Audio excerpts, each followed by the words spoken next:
All right, everybody, welcome back. You ready to get those grills fired up? I know I am. Sounds delicious already. Today, we're taking a deep dive into bison burgers. Oh, yeah. Love a good bison burger. Now, look, I'll be honest. When I first heard about it, I thought, oh, great, another burger trend.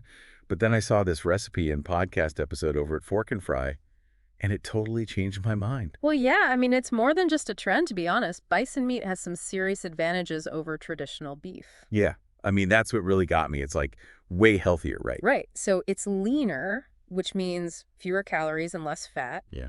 But you don't sacrifice any of that delicious beefy flavor. It's true. It's got such a rich taste. Okay, so let's get into this recipe. It's actually super simple. It is. So obviously you start with ground bison, Of course, gotta have the bison. and then you just add some basic seasonings like salt, pepper, garlic powder, onion powder. But here's where it gets interesting. They have these optional ingredients like smoked paprika and Worcestershire sauce. Ooh. Yeah. And I'm thinking the possibilities are endless here. Absolutely. And one thing I really appreciate about their approach is that they emphasize not overworking the meat. Oh yeah, that's a good point.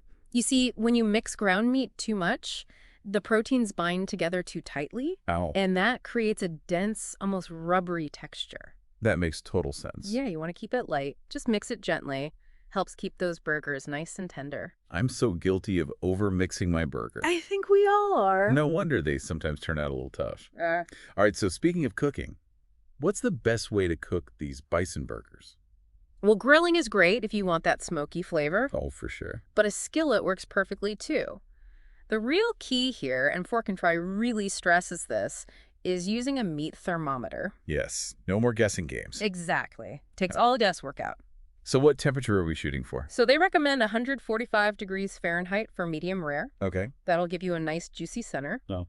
Or 160 for medium if you prefer it cooked through a bit more. So for those of us who need a little refresher, what exactly do those terms mean? Yeah. So medium rare means the center of the burger will still be a little pink, Okay. and medium will have just a hint of pink.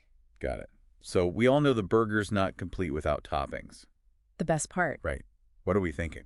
So Fork and Fry suggests the classics, lettuce, tomato, onion, The staples. but they also throw in avocado, cheese, pickles. But honestly, I feel like bison burgers, they kind of call for something a bit more adventurous. Ooh, I like where you're going with this. Yeah, think about contrasting flavors and textures. So for example, you have that smoky paprika. Right. That would pair beautifully with a sharp cheddar and some caramelized onions. But that sounds good. Or you could try a creamy blue cheese with some sliced pear for a bit of sweetness. Ooh, that sounds amazing. Yeah, I mean, the possibilities are endless. I know, right? And of course, we can't forget about the sides. Right. We need the sides. So we've got fries, coleslaw, a fresh salad. I mean, the possibilities, they really don't stop.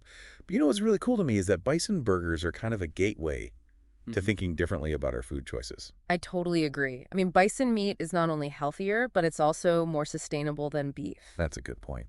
Bison are native to North America, and they graze freely on grasslands, which is way better for the environment than intensive cattle farming. It really is a step towards a more conscious way of eating. I think so. Awesome. Well, there you have it.